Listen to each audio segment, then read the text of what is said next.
Meron po mga taong nag-iisip na ang pakikipagdebate ay mali. Na ang pakikipagdebate ay masama, hindi gusto ng Diyos, pinagbabawal ng Biblia. Pero i-define po muna natin kung ano ba ang pakikipagdebate. Sa negative point of view, ang pagsasalin sa salitang pakikipagdebate ay pakikipagtalo, pakikipag-argumento. Ito po ay galing dahil sa mga negative experiences na meron ng isang tao sa kanyang pakikipag-usap sa ibang tao dahil sa kanyang pananampalataya. At nakakalungkot na may mga gumagawa nito sa maling paraan at pakikipagtalo talaga ang kinauuwian, nasisira ang relasyon, no, at wala pong magandang usapang nangyayari.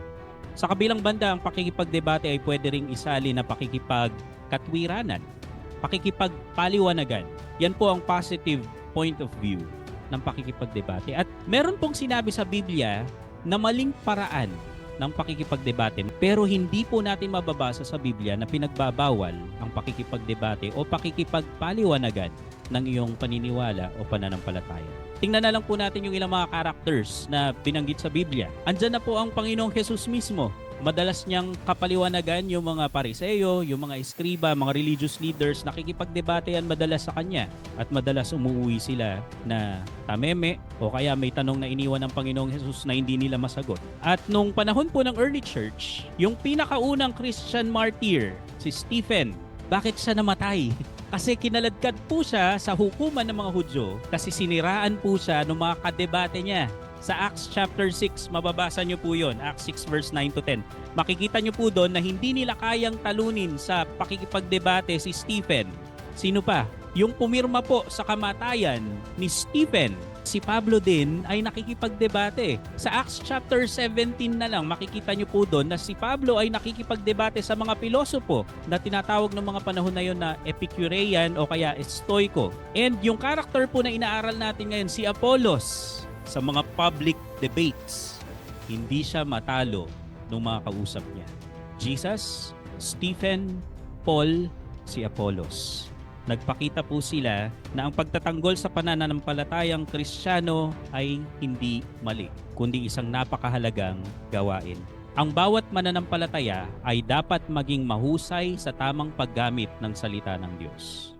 Ang salita ng Diyos ay napakahalaga po sa buhay nating mga mananampalataya. Si Kristo na lang po nung siya ay nagkatawang tao, paano niya hinarap yung temptations na ibinabato ng kaaway sa kanya? Sa bawat tukso ng kaaway, ang kanyang sagot ay nasusulat. It is written.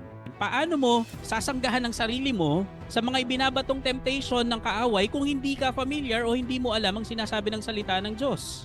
Wala kang panlaban. Kaya ang Panginoong Jesus, yun yung ginamit niyang panglaban sa temptation. Yan po yung isang nakakalungkot na nangyayari sa panahon natin ngayon. Although, nire-respeto ng lahat ng mananampalataya ang salita ng Diyos, hindi binibigyan ng sapat na panahon ng pag-aaral nito. Kaya ano po ang kinakalabasan? Maraming mga mananampalataya ang bagsak pagdating sa testing o sa temptation. Bakit?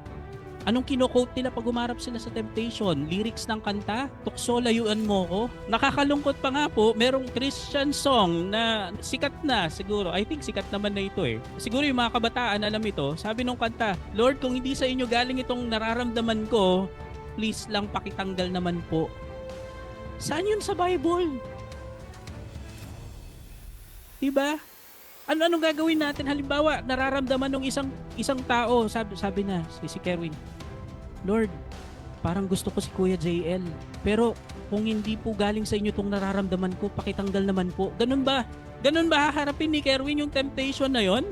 Eh yung feelings na yan, tayo yung may control dyan. Niregaluhan na nga tayo ng Diyos ng emosyon at tayo yung responsable dyan sa feeling na yan. At hindi lahat ng feelings tama.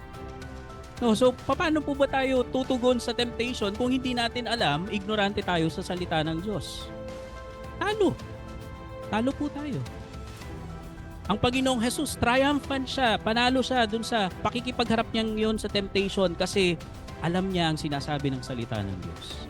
Si Pablo, Ephesians chapter 6, hindi po ba? Tinalakay niya doon ang the full armor of God. Kasama po doon ang espada, ang salita ng Diyos. At sino po ang dapat may suot ng full armor of God? Mga church leaders lang po ba? Hindi. Ang Ephesians ay isinulat ni Pablo sa mga taga-Efeso, hindi po sa mga elders or leaders ng Efeso, kundi sa buong iglesia ng Efeso. So ang lahat ng mananampalataya sa iglesyang yun ay inaasahan ni Pablo na isusuot yung full armor of God. Ganyan po kahalaga ang salita ng Diyos sa buhay ng mga mananampalataya. At sana yan po ang makita nating kahalagahan kung bakit ang bawat mananampalataya ay kailangang maging mahusay sa tamang paggamit ng salita ng Diyos.